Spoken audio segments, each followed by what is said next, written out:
મારું નામ ફકીર રફીક શાહ મહેબૂબ શાહ એકવાર ફરીથી આપની સમક્ષ હાજર છું. ગુજરાતી સાહિત્યના વિડીયોમાં આપ સૌનું હૃદયપૂર્વક હાર્દિક સ્વાગત કરું છું. ગુજરાતીમાં મેં એક કવિતા લખી છે. કવિતા કેવી લખી છે એ મને નથી ખબર, એ તમે નક્કી કરજો. જેનું શીર્ષક છે, ટાઇટલ છે, આપના ઘરનું દીદાર ક્યારે થશે? આપના ઘરનું દીદાર ક્યારે થશે? વૃદ્ધ આંખો તરસી ગઈ છે આપના ઘરનું દીદાર કરવા માટે. વૃદ્ધ આંખો તરસી ગઈ છે આપના ઘરનું દીદાર કરવા માટે. આપના ઘરનું દીદાર ક્યારે થશે એ પણ હું ક્યાં જાણું છું. આપના ઘરનું દીદાર ક્યારે થશે એ પણ હું ક્યાં જાણું છું. શબો રોજ આંખોમાં ફર્યા કરે છે આપના ઘરનો નકશો. શબો રોજ યાને રાત્રિ અને દિવસ. શબો રોજ આંખોમાં ફર્યા કરે છે આપના ઘરનો નકશો. હું જાણે આપના ઘરમાં પહોંચી ગયો છું.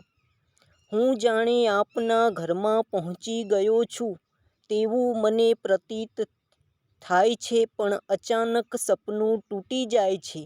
તેવું મને પ્રતીત થાય છે, પણ અચાનક સપનું તૂટી જાય છે. મારે આવવું છે આપના ઘરનું દીદાર કરવા માટે. મારે આવવું છે આપના ઘરનું દીદાર કરવા માટે. પણ મારી પાસે રાતી પાઈ પણ હોવી જોઈએ ને. રાતી પાઈ યાને નાણાકીય સ્વરૂપ. પણ મારી પાસે રાતી પાઈ પણ હોવી જોઈએ ને. રાતી પાઈ ન હોવાનું મને કોઈ દુઃખ નથી. રાતી પાઈ ન હોવાનું મને કોઈ દુઃખ નથી. પણ ગાર માટીથી બનેલું મારું મકાન. પણ ગાર માટીથી બનેલું મારું મકાન વરસાદમાં વહી જાય છે તેનું મને દુઃખ છે. પણ ગાર માટીથી બનેલું મારું મકાન વરસાદમાં વહી જાય છે તેનું મને દુઃખ છે. તમે આવો કે સાદ પાડી રહ્યો છું હું તમને. તમે આવો કે સાદ પાડી રહ્યો છું હું તમને. મારે આવવું છે આપની સાથે. મારે આવવું છે આપની સાથે, પણ લઈ જતાં પહેલાં મને થોડો સમય આપજો. પણ લઈ જતાં પહેલાં થોડો સમય મને આપજો. કારણ કે મારી માથે અન્ય વ્યક્તિનું ઋણ દેવું ચૂકવવાનું બાકી છે. મારી માથે અન્ય વ્યક્તિનું ઋણ દેવું ચૂકવવાનું બાકી છે. જીવનની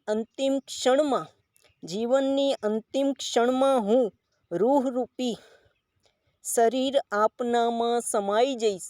જીવનની અંતિમ ક્ષણમાં હું રૂહરૂપી શરીર આપનામાં સમાઈ જઈશ. ત્યારે મને ચોક્કસથી આપના ઘરનું દીદાર થશે.